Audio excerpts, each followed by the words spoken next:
Okay, we are now recording. Awesome. Okay. And so we are so glad to have you back with us. As Karen has already shared, by way of reminder, I am Laney Simpson. If you were with us last week, and I am the English Learner Director for Burke County Public Schools. Hi, I'm Karen Solis, and I've just recently come into my own from Gaston County Schools, where I spent 14 years as an ESL elementary teacher and as a 3 years in middle school. Lanny and I are both on the ELD support team, and we are so thrilled to be here and to share Excel with you. We both have a passion for Excel, and today's session will focus on reading. Exactly. And so last session, we shared with you about the vocabulary component of Excel Literacy Framework. And so, if you recall, we talked about the three tiers of vocabulary, and we put a heavy focus on tier two words, which are known as high utility academic words. That's kind of a mouthful, but it's simply important words that appear over and over across many content areas. Think connectors like therefore, moreover, EOG verbs such as identify, argue, analyze, determine. And these words show up in all content areas. And also, we talked about polysemous words or multiple meaning words, which are also tier two words and really tend to trip up our multilingual learners, as I'm sure that you have experienced with your kiddos in your own practice. And we practiced and learned about the 7 steps of pre teaching tier two vocabulary. So basically, we spent our time last session in what we like to call the pre reading phase. Today, we're going to add on some more information about pre reading and then move into reading as well and what that looks like in the Excel framework. So, in the chat, if you would introduce yourself and share a word that you chose to do a vocabulary pre teach on in the classroom. And if you were unable to pre teach a vocabulary word, tell us a word you think that your kiddos really need to know and you would like to pre teach. And just you can select one class. Um, that you are thinking about. So if you'll tell us who you are, maybe what school you teach at, and what vocabulary word you taught or would like to teach. If you'll type that into the chat.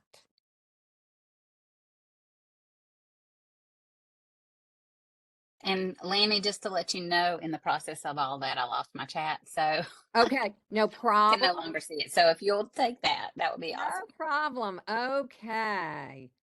Um, uh, and we've got some questions I just stumbled over. So you will get a certificate after each session.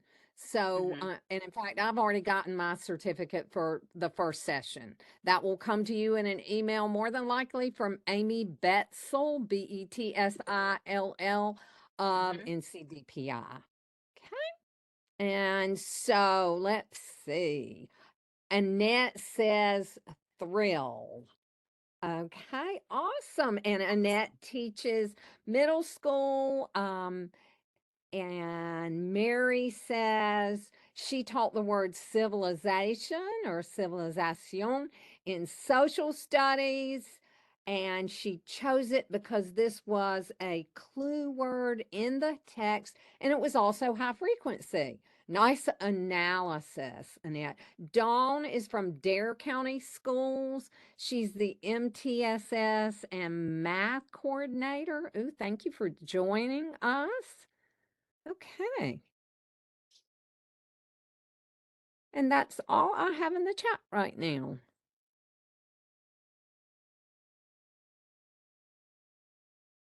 Well, thank you all for participating. It's great to have you here, and thank you for trying that strategy. Okay. So if this is your first time joining us, we shared last week with everyone a digital learning journal. So if this is your first time with us, we're going to drop the link in the chat and it will force you to make a copy and you will click on make a copy and you will have your own digital learning journal. We'll refer to it. There are great tips and supports in there as well. So if you are new, will you let us know in the chat that you were able to create your own copy of the digital learning journal?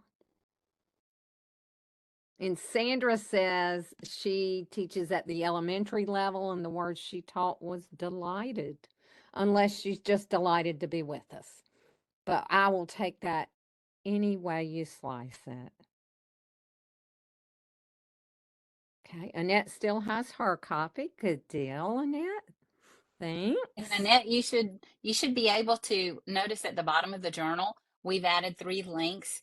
So as we do each session, we make those links active for you so that you can access the presentation, a participant's copy of the presentation.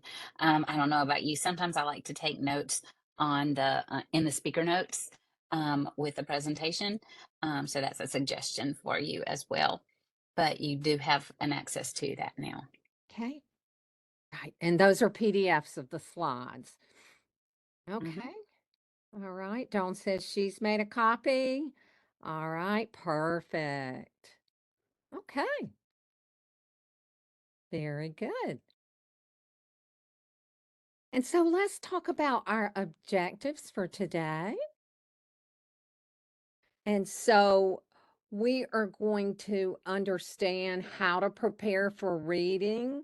And this, of course, is in addition to the 7 steps of pre teaching vocabulary and identifying critical vocabulary to the meaning of the text or the unit.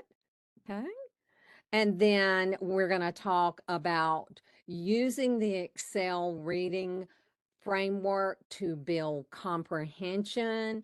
And we'll be doing close reading with the text. We're going to learn that how to model that comprehension through a teacher read aloud and think aloud. And we will also teach you Dr. Calderon's Excel framework with regard to partner reading and oral summarizing. And then finally, we're going to connect reading and writing in order to cement comprehension. We'll learn about generating questions using Blooms, and Karen will lead us through a breakout activity with the blooming questions and numbered heads together today. So those are our objectives and agenda for today. Thank you, Lanny. I'm trying to get there we go. Whoops. Okay.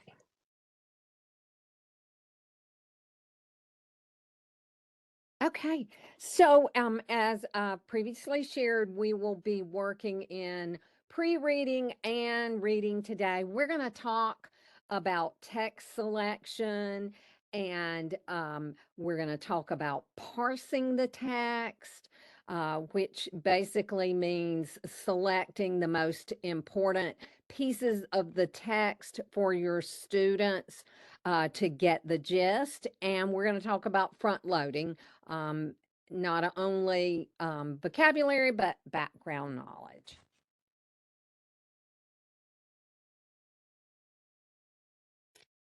And then we're going to talk about how to choose text. And Dr. Calderon suggests that students need to be able to access grade level content, which you all realize certainly that that occurs in teacher directed reading. And but Dr. Calderon also suggests adding in texts that are closer to your students' reading level to add variety. She suggests using text, varying complexity levels that are on the same topic. And so it helps students build comprehension when you develop what's known as text sets. And you may have probably already discovered this in your own practice that it's powerful in deepening comprehension, and it's also important to remember including multimodal text when you are building a text set in order for your lower proficient MLs to access meaning and comprehension. And then we're going to talk about parsing the text. We mentioned that just briefly. Excel promotes the idea of chunking the text based on your students' proficiency. You know your kiddos best, and you will know how you need to chunk that grade level text so you can make it accessible to your kiddos.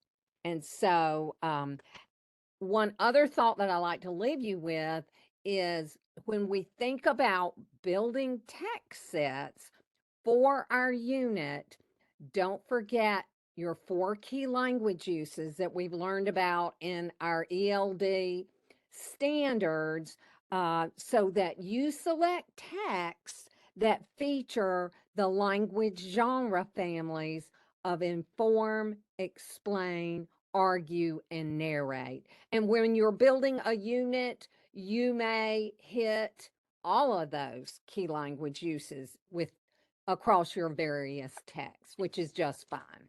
And so, as we talked last time, I just want to remind you again about the 4 key language uses since the ELD standards are new to us this year, as far as rollout goes. So, I want to remind you that with narrate, don't forget that not only does it entail English language arts, fictional text, it and literature, it also includes social studies, biographies, historical accounts, and then fortunately, as students grow and build across the grade levels, there's a greater emphasis on informational text. So it helps us as ELD teachers with hitting that key language use of inform.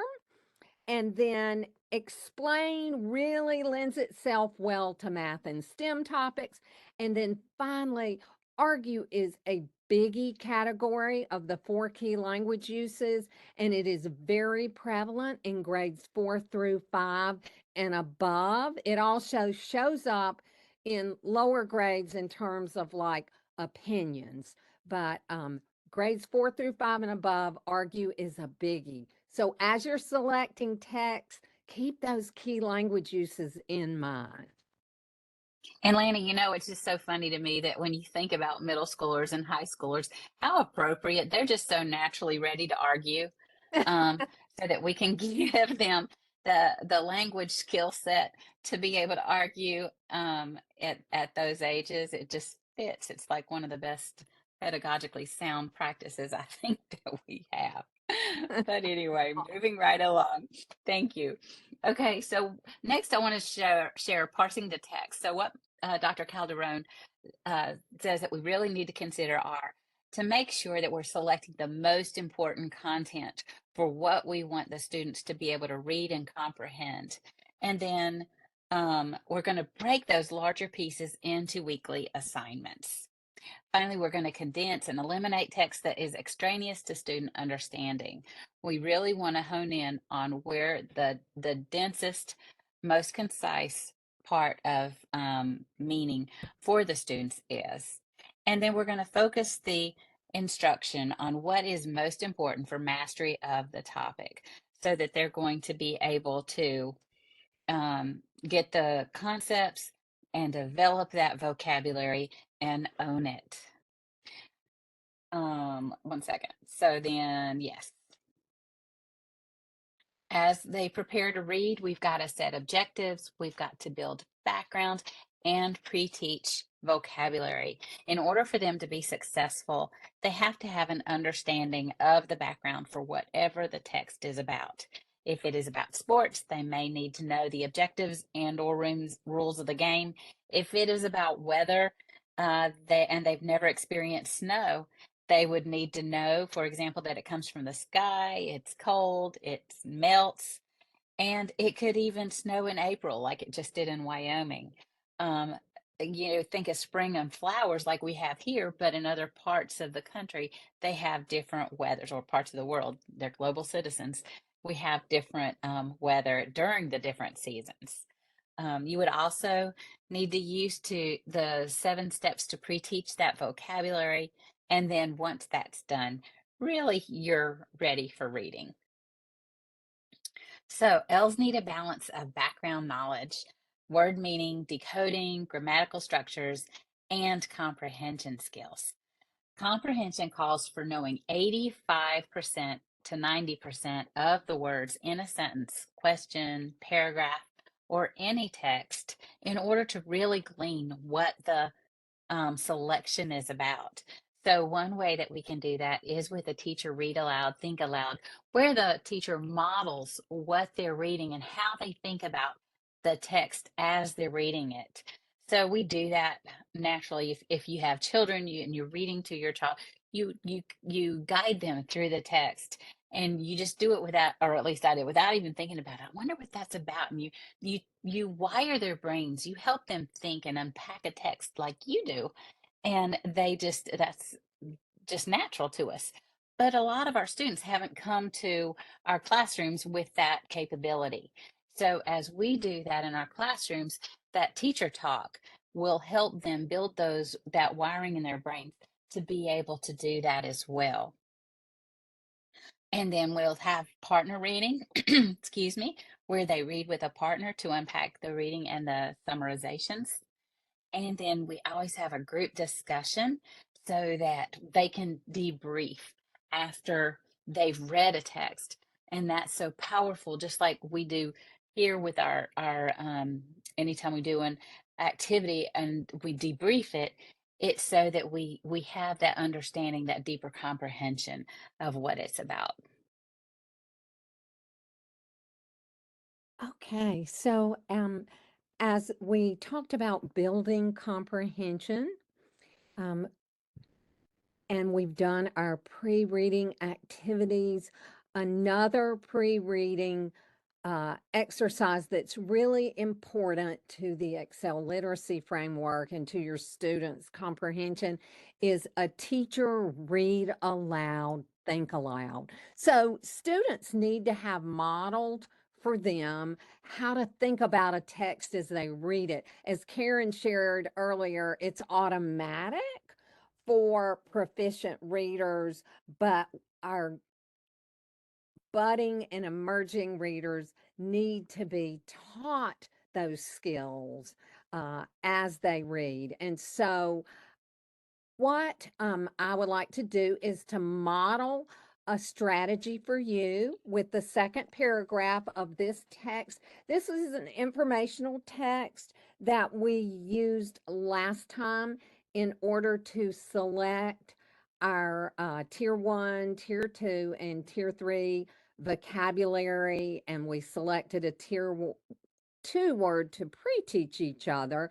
And so I thought it would be important to circle back to the same text. And so I'm going to model for you visualizing as I read. So I'll share with my students. Okay, so we're going to start with paragraph number 2, and I'm going to read to you and unpack my thinking of what it's like to visualize as a reader. So, dreams can be exciting or terrifying. Often they're complicated and confusing. And for much of human history, we've tried to make sense of them. Human history? That I am thinking is a really long time. And so, how can I visualize that? Let me read on. The ancient Egyptians believed that dreams were messages from the gods. Hmm. The ancient Greeks and Romans believed that dreams showed prophecies or visions of the future. Well, I do know that the word ancient means it happened a long time ago. So maybe in my head, I'm going to picture a timeline. And at the very beginning of human history, I'm going to think about the ancient people and what they are telling us that they thought about dreams. So then the article says later in the 1800s, early psychologists believed that dreams centered on thoughts that people wanted to avoid. And so I'm thinking from ancient world all the way to the early 1800s. And then we're going to learn more about what scientists think today. So that's a long time. And I'm seeing that timeline in my head.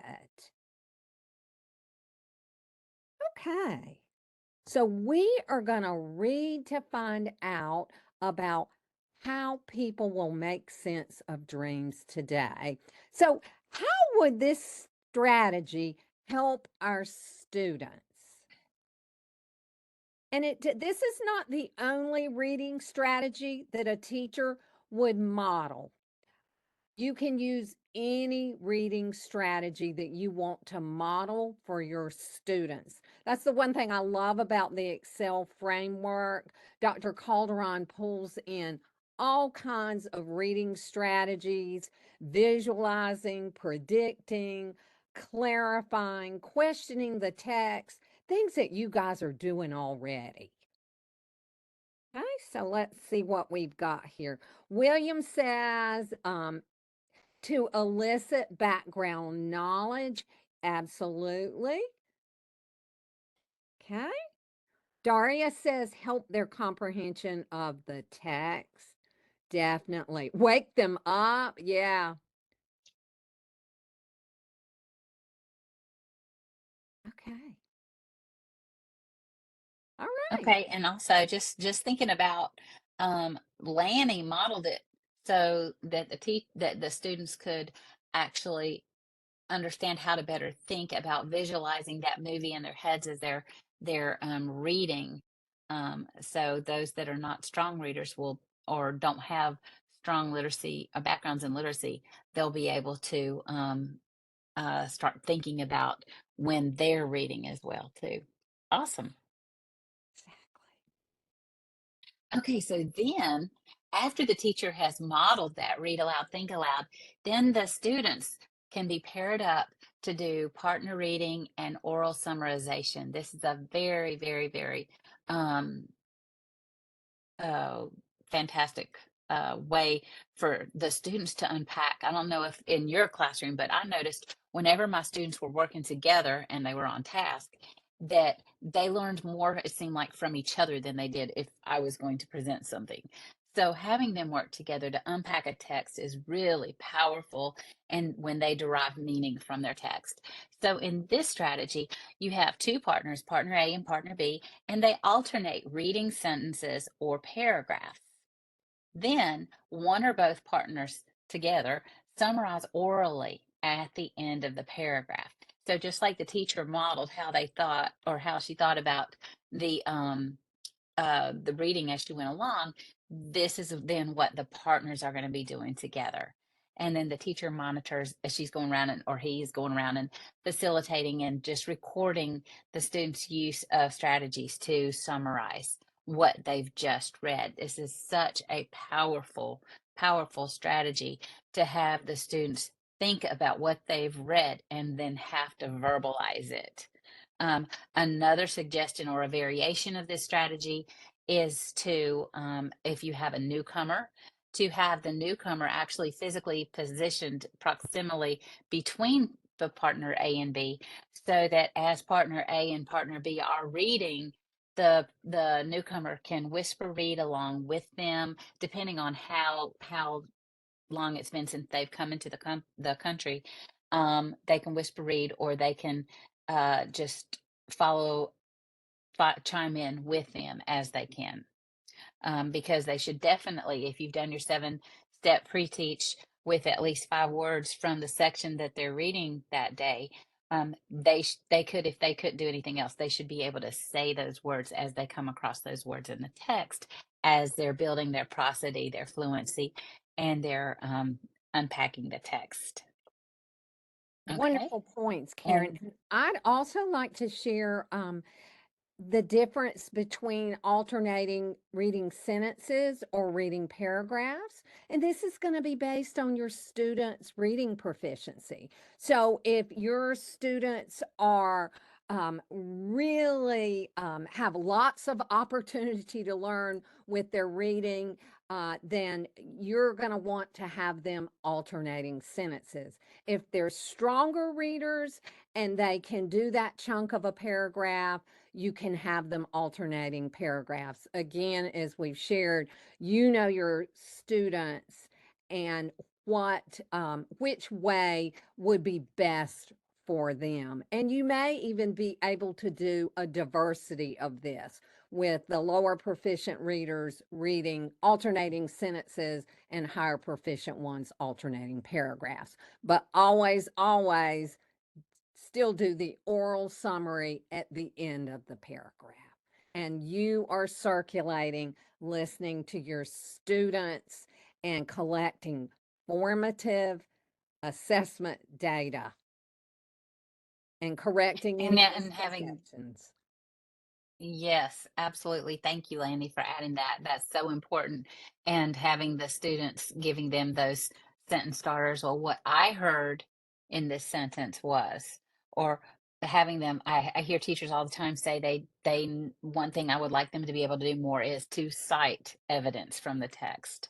And giving them those sentence starters, or having those available on a table tent, or on a bulletin board in your classroom, so that they can refer to them. One thing that I heard when I read this sentence was, so that you're building that fluency and that prosody, and increasing the level of academic language as they are doing their summaries. That's powerful too. And Karen, in the chat, Mary says, as a teacher, we need to model how to read in partner A and partner B. And that is a perfect opportunity to do a fishbowl model with the teacher as partner A and a student as partner B. Absolutely. Wonderful Or point. if you've got a co-teaching situation where you can do it with another adult in the room. That's Perfect. wonderful, wonderful insight. Yes, thank you. Okay, so we're going to try our hand at partner reading and summarizing and experience it as students. And we're going to use the same text that we used last week. And so let me see, I'm not sure. I need to find that link, Karen. It's on the next slide. Do you have Oh, it sure is. Thank you. mhm, Thank you. Thank you. Okay. absolutely. All right, so we're ready to move then to the next slide. Um, and so here we have just a screenshot of the story behind your dreams text. And so we are going to put two participants in a breakout room for partner A and partner B. And so we're going to assign those jobs. So partner A will always go first. Then partner B reads. For our purposes, for our activity, we are going to do the partner reading based on the chunk of a paragraph from While We Dream. Partner A is going to orally read the first paragraph, and then partner B will orally read the second paragraph, and so on and so forth. Both partners are going to orally summarize jointly after each paragraph. And then finally, as a teacher, you really want to add in some accountability. So for our breakout activity, we would like for you to do 2 to 3 sentences of an oral summary after each paragraph. And so we are going to, let me drop that link in the chat. And this will take you to the story behind your dreams selection. If you're new to us this week, I shared last week that this passage comes from commonlit.org, and it is a 7th grade level informational reading passage. And so as you read, I want you to consider this guiding question. Which theory of dreams do you agree with? So, I, as a pre-reading activity, am setting a purpose for reading. And so we are going to go into breakout rooms. Welcome back, everybody. I don't think I'm muted this time. I need to start. No, it is recording. Okay. All right. So, everybody, welcome back. And so we'd like to start with just our guiding question. Which theory of dreams do you agree with? And if you'll unmute or put that in the chat. And Karen, if you'll hit the slide. Hit enter for. Did. Oh, okay. I guess I'm not seeing it.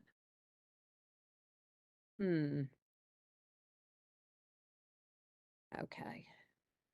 Is everybody seeing unmute or put in the chat on your screen? Could you give me a thumbs up, or could somebody unmute? Yeah, I can. Oh, good. Okay. Okay. Thank you. Okay. All right. And see, I'm not seeing it, and I'm not sure what's up with that. Okay. So Daria says we dream for no reason. William says activation synthesis theory. I love the tier 3 words there, William. That's impressive.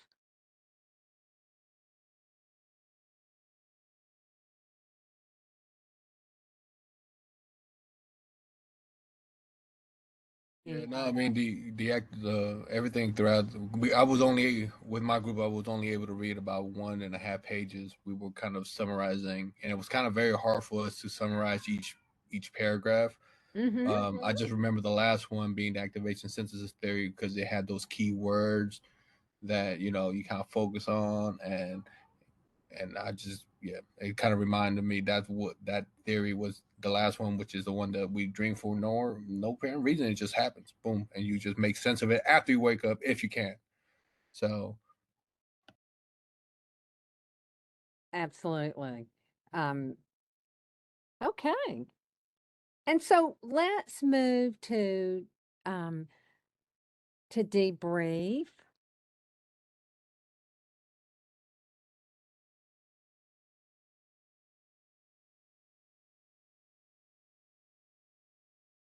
There we go.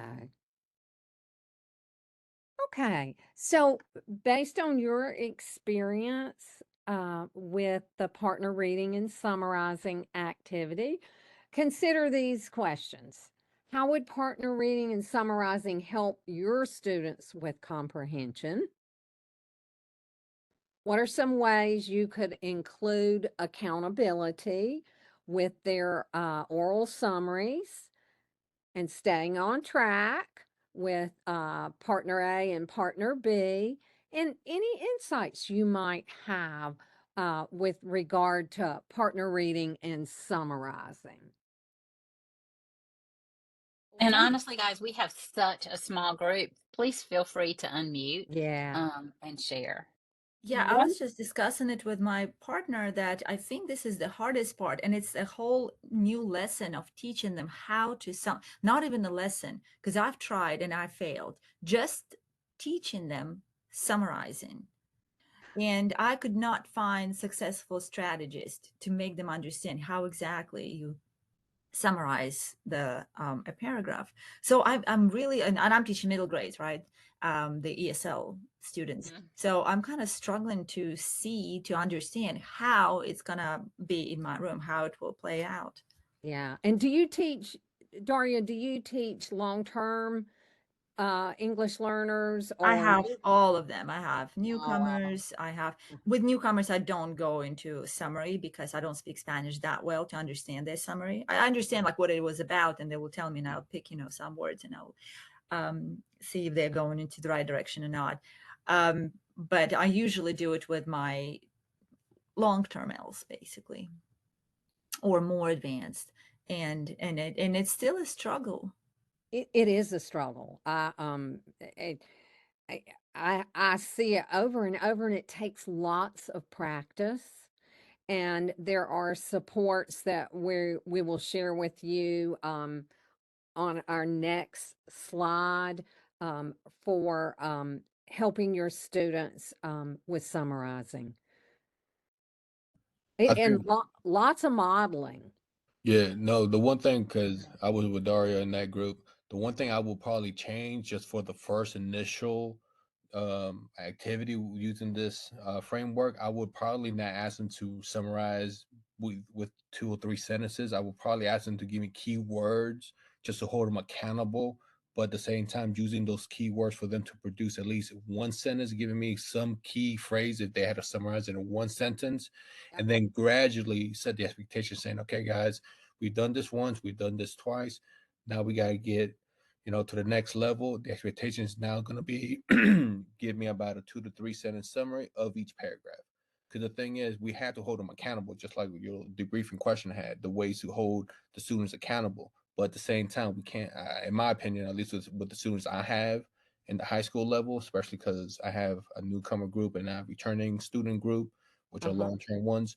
I feel like Mm. the best way to Mhm. do this, especially when I have some students are sliffs, for they have an interrupted form of education, Uh-huh. I have to make them feel comfortable with their peers, especially the ones that are higher flyers and whatnot. But at the Hmm. same time, I have to hold everybody accountable with something for them to start and build the confidence with. So at least with the first round of doing this, I would definitely focus on keywords. But by the time I get to like the fourth or fifth literature piece that we're gonna kind of practice together, I would definitely encourage them to for a higher order thinking by providing me a good detailed summary, knowing that they should focus on keywords and using that for the summary. If that Hmm. makes sense. Very good. Yeah, and And just absolutely. You just want know that go ahead, Karen. I was going to say, okay, thanks. I was just going to add, you want to make sure that you're not having them right at this point, that it's just kind of a goal to think about what would be their, and talk about what would be their main 2 sentence summaries after reading this selection. That's kind of their purpose for reading. It goes along with their purpose for reading. I've seen lessons where the students are writing a little summary sentence after each paragraph, and you really don't want to get into that. You really want them just reading and building their fluency and prosody and their understanding and their comprehension at this point. The writing's going to come in later, but Well, I first, mean, with we've yeah, no, I had, definitely agree with that. I wouldn't definitely not ask them to read, but I guess without going into that point that they have to write something, maybe use a highlighter. And if I'm able to print a bunch of multiple copies of this, have them, you know, underline with a pencil, or if I have highlighters, have them highlight the keywords. So it still goes in line with what I said earlier about focusing on yeah, keywords, but it doesn't give them the opportunity for them to write just yet. Just have them explain and narrate what they were thinking already, which focuses on what Rita wants us to do. And then hopefully later when they start yeah. writing, build on the arguments that they have to build on based on the text, if that makes sense. Mhm. Exactly. Yes. No, it makes perfect sense. Thank you.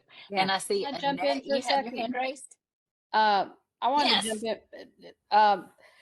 One of the things that you could do, and I say this coming from being a ELA content teacher to the ESL world, Mm-hmm.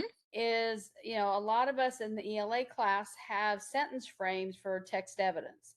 And so that could be something that you Exactly. have sentence frames on the wall that as you're doing this kind of activity, they can refer to those sentence frames, whether they be for your beginners or your high flyers, that they can use that to formulate what they want to say. It's there for them in print. And, I agree with them where you kind of build on that. It's modeling. I mean, we start off where they don't have a clue. I'm sorry, I just go, and I'm a middle school teacher, so I go and I have 6 through 8, and I've got all across the spectrum. I look at it, no offense, they know nothing when they walk in my door until I've modeled for them what I want them to do. And so, yeah, start off where we read whatever we're reading. The summarizing piece is something that I hadn't thought of before, so I really like this, understanding this today. I've done the partner reads, but I like the stopping and summarizing. And I Mhm. thought about it as he was talking. I thought, well, the sentence frames you had on the wall last year, that would work really well. Just stick them on the wall again, because that way they're able to look at that and use that to summarize what they've read, because that's what it is. You're teaching them to find the text evidence to understand what they're reading. Um, and so that's a Exactly. place to start with it. And then Mhm. after a while, they get to where they start wording it their own way. And there have been times I've seen, like, my sixth graders were the ones that kind of need the structure. But the eighth graders, once you do Mm-hmm. this one or two times, then boom, they've got it. They're running with it, and they formulate their own Yeah. sentence frame. The other piece that I wanted to comment on, sorry, I got a lot to say. I'm a big mouth. But to That's me, awesome. this No, first please. thing ties into what we do in the vocabulary. Because if we're having them say the word and Mhm. then the next thing we do is something they have to attach, meaning to it, it's a similar kind of thing. Is, if civilization was our word, and then they see civilization in their paragraph, they've already practiced using it once. And so now they've got to find another way to, but it's in the context of what they're reading and what they're learning. Anyway, that's my 2 cents. I'll hush now. Oh, we love your 2 No, cents, absolutely. Annette, and you're so right, and we are getting ready to go into the supports. And William, you were so right. I like to have the key vocabulary on chart paper posted or on the whiteboard, and have them, you use 1 to 2 words out of our list in your oral summarizing, so that that's another way to add accountability. But both of you guys are just absolutely spot on. And you're right, it takes modeling, modeling, modeling, and practice, practice, practice.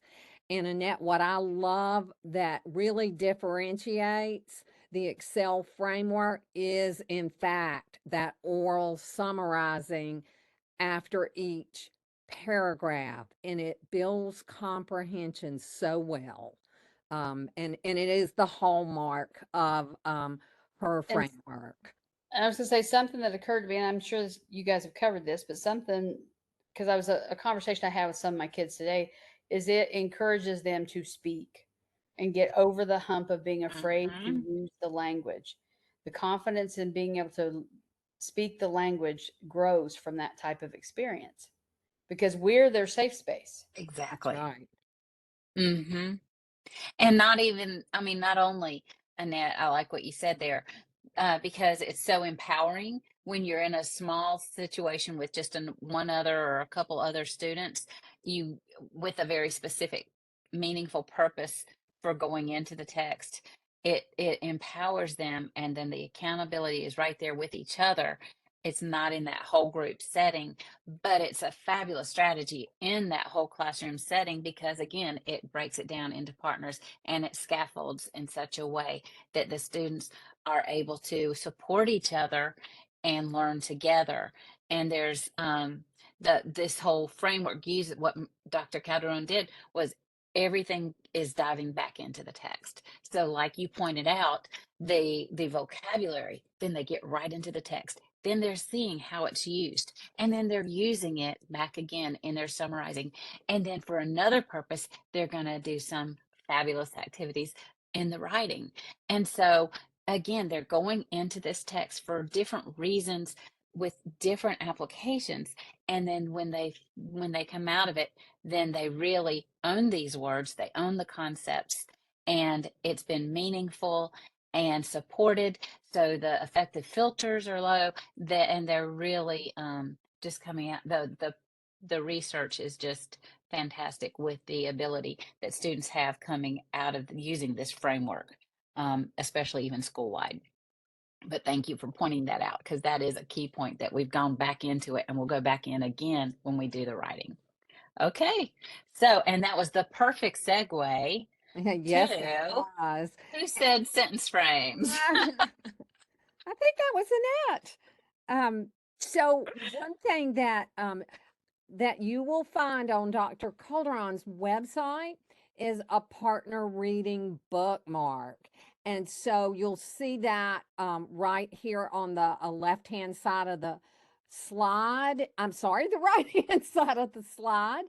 And you also have it in your digital learning journal. It's linked. It'll take you to the excel.com website where you can get the template to make your kiddos partner reading bookmarks. And so the front side of Dr. Calderon's bookmark simply has the directions for partner A, read aloud in a level 1 voice. Partner B then reads along silently. Then partner B reads aloud in a level 1 voice, and then both summarize at the end of the paragraph.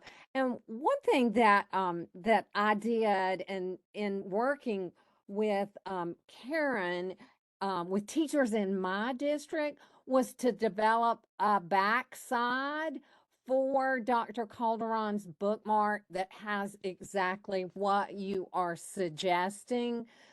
Sentence starters to help kiddos with their summarizing. So, and there's a whole choice of them. The paragraph was mostly about.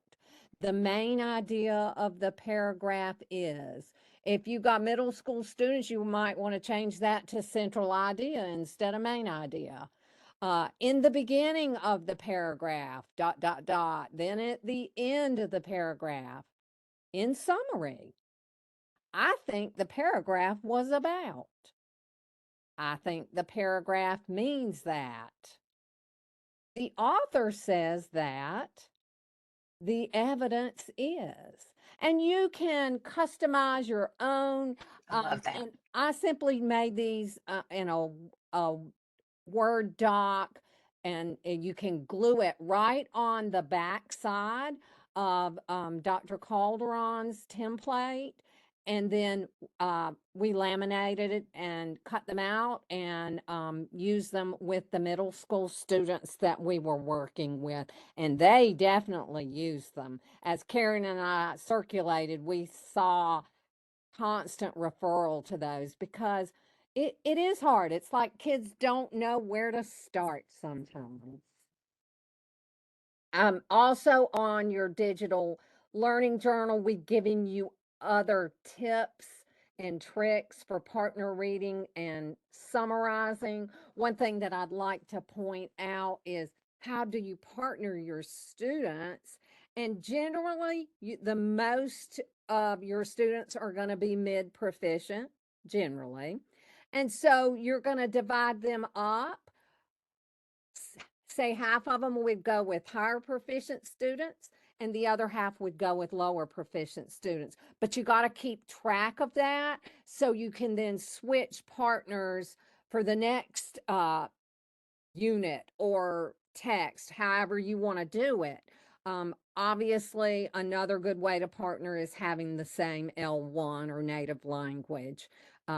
Again, you know your kids and you know who works well too with certain kids and who does, who struggles, and they might work really well with this other kid. You know your students, and you'll leverage that type of knowledge to help you with partnering your kids. Can you share the link for the digital journal again? Let's see if this, I If think you, this, oh, for the digital, it should be in the, yeah. And while Laney's doing that, I'm going to just go on down and say the sandwich, the newcomer in between the two partners, is something that we mentioned earlier, so that you've got that newcomer in the middle, and so they can hear on both sides what's being read. Also, I see we didn't put it here, but one thing that I've noticed in observing in classrooms is that when you can, of course, have the students across from each other or side by side, the students that are side by side tend to do better, because if a partner loses their place or whatever, then the partner beside them can quickly just point out where they are, or what the word is, or what is that, or whatever. And then that's also good for that newcomer if there are three side by side and that newcomer's hearing both um, on either side of them. And if they get lost, they can see if they track. I know it's really big in elementary school that they track word to word, but as they get older, they don't as much. They can use that bookmark to use as a line guide as they come down the text. And it just adds that support, an additional level of support to the students as they're doing their partner reading and summarizing. And then adding accountability with 2 to 3 sentences and using key vocabulary in their summary is a way just to have them do that. But when you do your debrief, also after they do their partner reading and summarizing, um, they can be prepared to share out with that orally, so that you've got that covered as well. Always reading with a purpose. Okay. okay. And so we have already hit a lot on some of these partner reading modifications.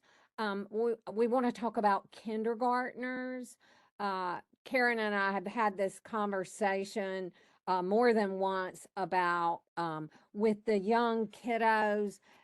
They are really more at the retelling point, which is absolutely fine. They can alternate reading pages. You can even use picture books with kindergartners, and then they can summarize the story according to the illustration on the page with wordless books. The teacher can read a page in a big book, and then students turn to each other and summarize what was just read. Teachers, you're going to want to listen to confirm that students are on the right track. Karen's already shared about newcomer partner reading. What really love about Dr. Calderon's newcomer sandwich partner reading is that it involves your newcomers from day one. They're included with two other students. They follow along, they're learning to track. As they become comfortable, then they can shadow read softly. And if not, they can simply listen. And they, of course, listen to the summaries. But Karen and I just love that approach to bringing the newcomers in from the get go. There are also other options instead of summarizing. We'd certainly recommend that you start with summarizing, and as we've already discussed, it takes a lot of practice. But there are other learning activities you could do instead of summarizing. Students can ask questions, state the main idea, make a connection, or apply whatever reading comprehension strategy that you have taught and modeled at the very outset of the text. So, the important thing is to keep the activities brisk, um, but at the same time, confirming and ensuring comprehension. And again, as as they're going through reading, if you've already done the 7-step pre-teach with the vocabulary, the newcomers should be able to at least be able to pick out the vocabulary and be able to say that as they go along, and they'll start looking for patterns and everything with the grammar and so forth. All right. So next we have our, this is just an overview of the last section of our time together today. We're going to connect reading and go ahead and jump into some writing, okay, with a couple of strategies known as blooming questions and numbered heads together. And we're going to have a breakout to practice the strategy, and then we're going to debrief, and then our time's going to be about up. So let's get started. First, there is Bloom's taxonomy, and this is just such a great time. You know, everything is blooming, so it's just blooming questions. It's just, I love it. Anyway, so what students are going to do is they're going to use the text, and they in teams are going to generate questions based on their assigned blooms. So they may have a card that says remember.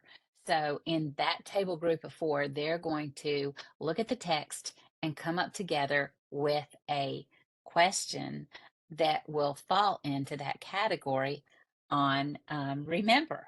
Or they may get a card that says apply. So then they'll have to go in and have some sentence stems that will say, okay, we've got to use this in a new situation and come up with a question that will fall into this category. In order to do this, they're going to need to sit into groups of 4, and we make it fun. Let's have a team name, okay? This is not a 30-minute lesson. If depending on your schedule and what grade level you're at, or whether you have 45-minute blocks, 90-minute blocks, it's going to depend on how you have to break this all up.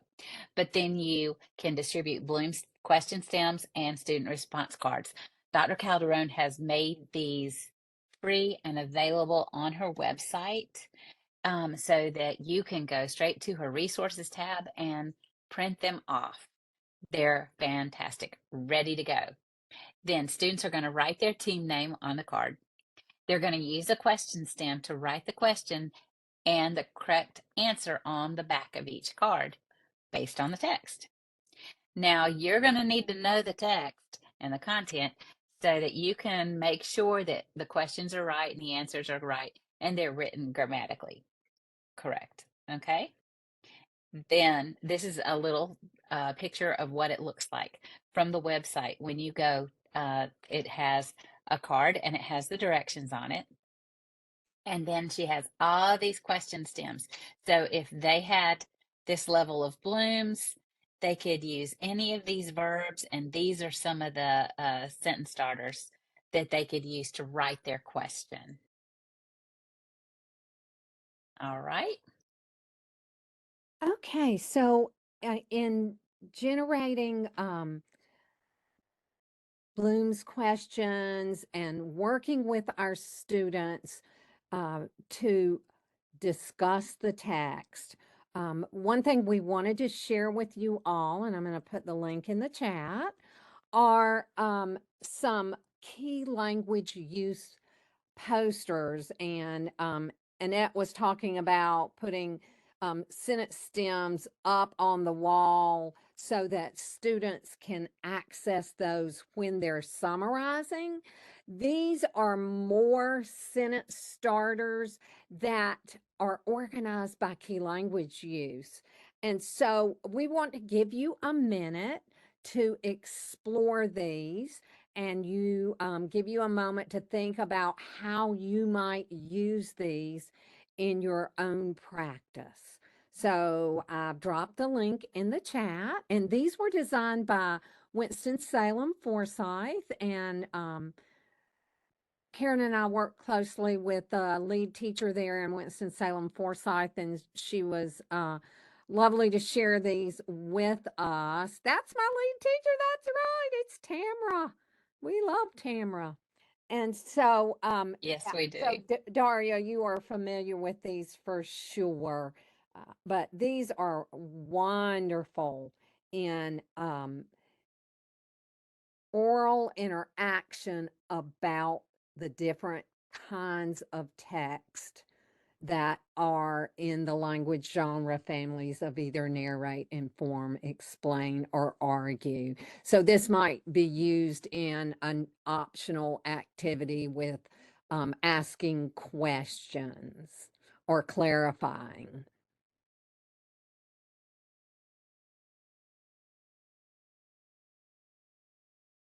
Okay, so if you want to unmute or put in the chat how you might use these in your own practice with your students when you are reading and talking about text. You know, I look at this again, my perspective is coming from content to ESL. Mm-hmm. But we have a group of kids today that all they do is text and their heads are on their phones. They don't know how to talk. Mm-hmm. And so in general, just kids in general with this, it provides a framework for language for them to communicate to each other. And so yeah, just like a sentence frame, I'd use any of these in the classroom because they can text to each other all day long, but sitting in class to talk to each other, that's becoming a whisper in the wind, I guess. Yeah, I couldn't agree more, Annette. And one of the skills of a portrait of a graduate that DPI has released is communication. And our kids need all the practice and the support that they can get. Okay. And so let's look at another example of sentence frames. These actually come from Dr. Calderon's website, excel.com. And she suggests making table tents or mini posters, or you could make a handout and have students glue them into their spiral bound notebook so that they are readily available for students when they are having conversations about, and this is more, would be more applicable to text based on the key language use of argue.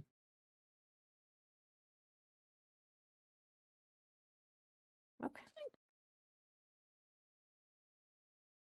So we are going to try another breakout. And so after you would have done partner reading and summarizing, as Karen's previously described, you are going to now connect writing and reading through this Bloom's question generation. Karen? Okay, so for our last activity this evening, what you're going to do is you're going to, when you have your breakout room number come out, that's going to be your level of blooms. So you're going to, with your partners, you're going to create a team name, take about a minute to do that, and then you're going to create a question based on the specific blooms level that you are assigned to your team at the top of the slide. We're going to have a link dropped in for you. And then your fast finishers can do 2 questions. If I were doing this in the classroom, if you guys were my class, we would do 2 questions. But for the constraints of our time and everything right now, we're just going to do one question quickly. You've got to make sure everyone knows the answer. Now over here, it says you're going to create the team name, click on the Bloom's level for the question stems to help generate your question. Do not write the answer on this document. Okay, the directions you had earlier were if you were doing it face to face. Since we couldn't be face to face right now, we're going to do this with virtually. So don't write the answer. You're going to write your team name.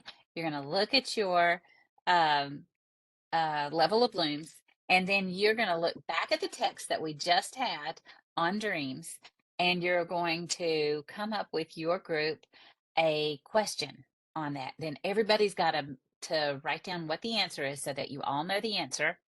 And then you're going to number off 1 to 4. And because we don't have 8, we have 7.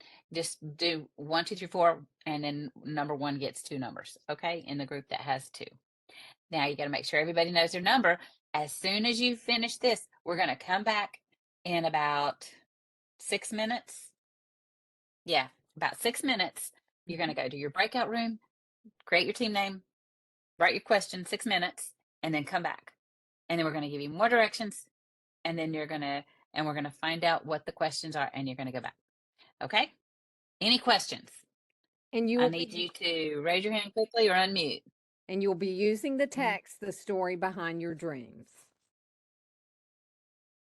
Okay, I think everybody's back.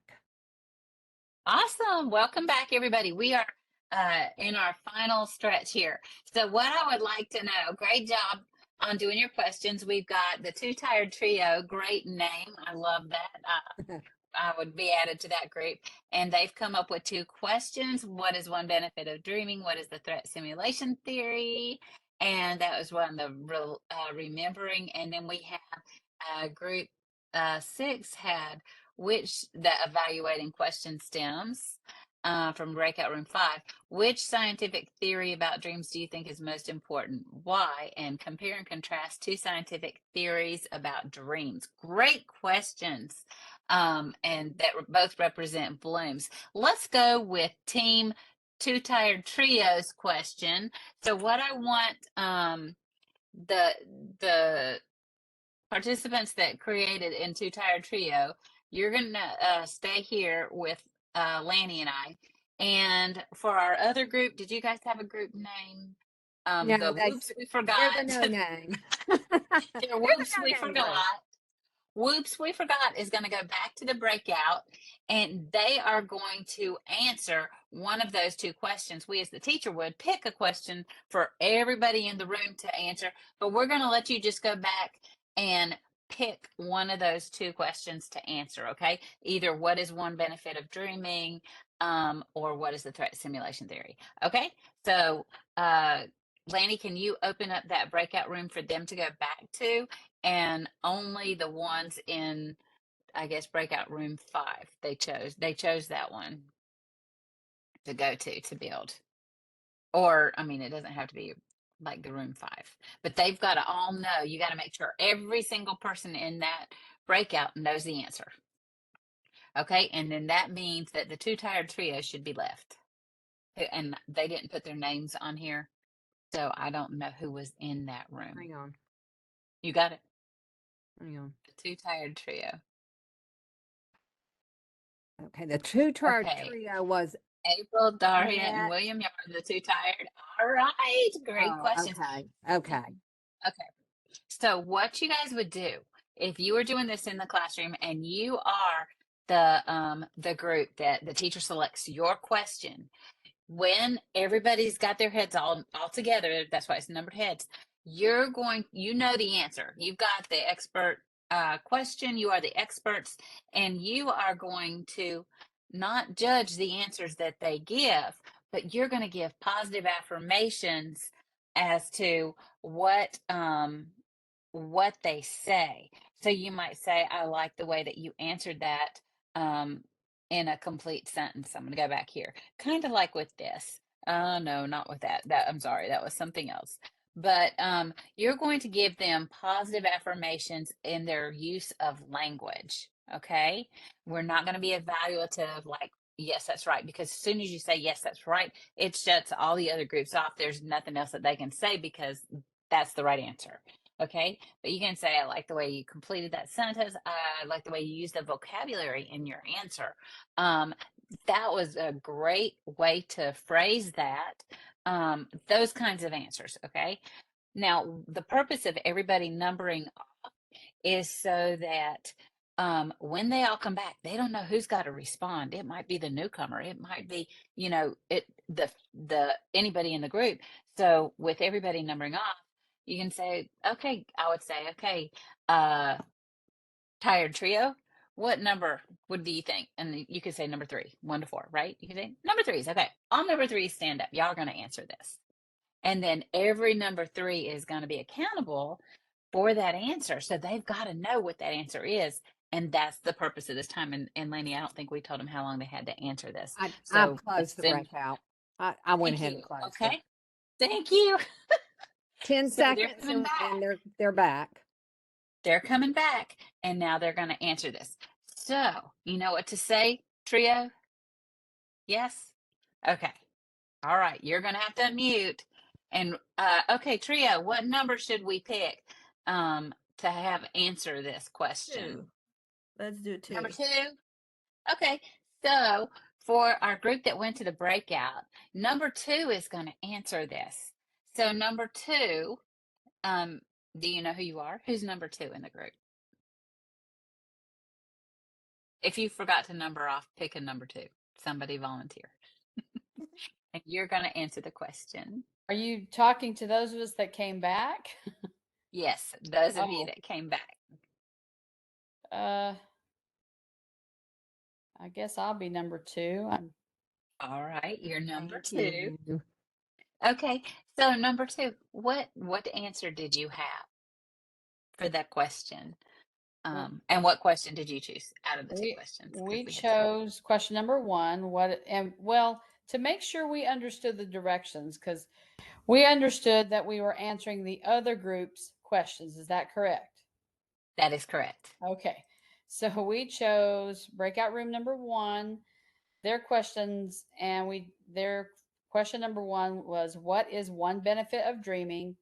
And our answer is, dreams allow people to get the sleep they need as well as improve their long-term health. That's a fabulous answer. Oh, So wow. everybody would have had that answer. Ooh, I'm staying out of it. I'm staying out of it. My back pedal. I like how you use this complex sentence and you connected it with and. There you go.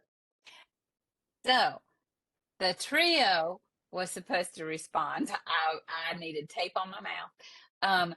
They respond, group that just came back, whoops, to your language use.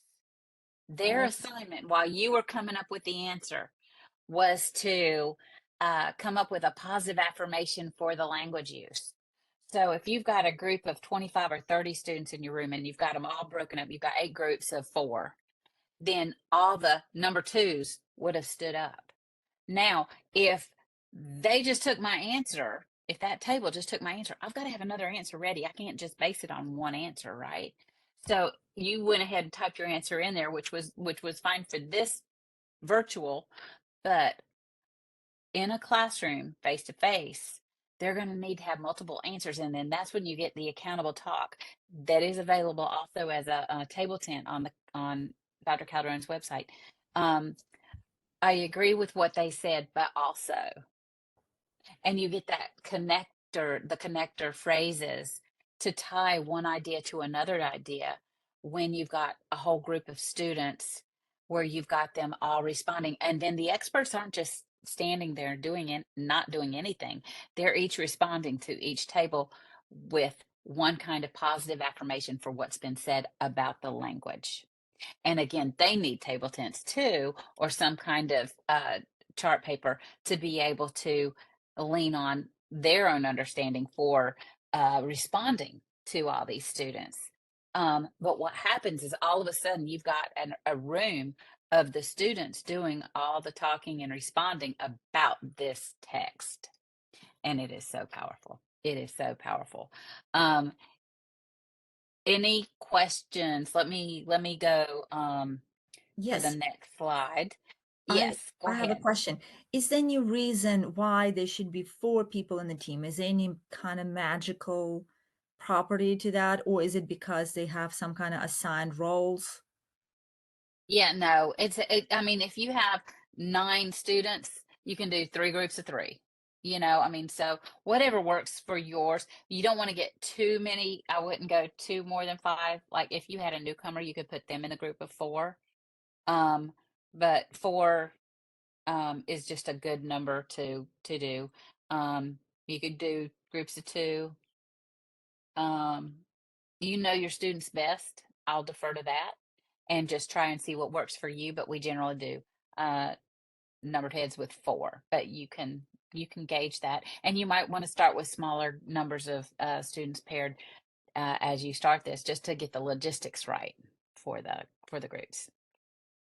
I guess it also depends on the size of your class And I think number 4 is good because usually the desks are arranged in such a way that students are kind of sitting together in 4 in groups of 4. Maybe. And yes, it could go however, but also note that the team that wrote the questions are the judges, and they affirm the answers. They don't tell them you weren't told if it was right or not, because once someone says, "Okay, yes, that was a great answer, that was right," then nobody else has to say anything because you just said, "Oh, that was the right answer." So that's why the judges are just affirming the language use of what you said, whether it was you spoke clearly and articulately with your answer. You used a complete sentence in your answer. You phrased that very nicely. So they're going to give positive affirmations to the group, but they're not evaluative at this point. Okay, so how do you see this activity differentiated? How can newcomers be supported? And do you have any insights or any questions again about this particular strategy? Well, I don't have an answer, but I'm really interested in the question, how can newcomers be supported, especially in the if they are the ones who are supposed to report out. Okay, that is a great question. Any other, I mean, I have a thought, but does anyone here have any ideas how that could happen? How could you see that happen? If they're at a table with 3 other students or 4 other students, how could you have those other students support that newcomer so they can respond as well to that question? It will be easy if that newcomer has the same language, the first language, as one of his teammates. So, Mhm. they could help, and he could, answer in his first language and they can translate it or something. So that's one way of going. Providing, well, I was going to say providing sentence stem, but this is a little tricky. Mhm. Mhm. No, but you're on the right track with that. I'm going to jump in and say if everybody at the table needs to come up with an answer that's the same answer so that no matter who's called on at the table, number 2 or number 4, then everybody's got the answer kind of in front of them. Well, you can jot it down for the newcomer so they can read it, and then you just have them practice saying it so that they can also say it. And it may not be with every article and every, um, word, but that they can be able to pronounce it and say it. That's where that team building and that comes to play um, for our newcomers. They can have it jotted down. No worries. Okay, that makes sense. And I wonder, now that you said that, kind of like you were saying with shadow reading before, could they, once they've written it down, read it with a partner? Well, I mean, that person beside them can whisper it to them as they're reading it, um, just to be able to provide that support for them. Absolutely. Absolutely.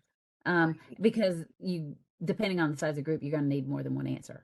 If you're a smart table, you're going to have more than one answer because they may say the same thing you did, depending on the answer. I would have never thought of that. Thank you. See? Yeah. Just a quick review of our objectives because we are running quickly out of time, and we were able to do our read alouds, think alouds with the partner reading and summarizations. And we did the blooming questions with the levels of blooms. You can access those again on Dr. Calderon's site and in your journal.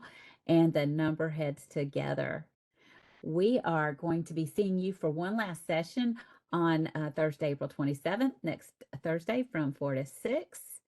There are some resources. And again, we have a quick exit ticket. If you would take a moment just to do that, that would give us some feedback that we can take and either improve this presentation or be able to address anything that you have questions for next time.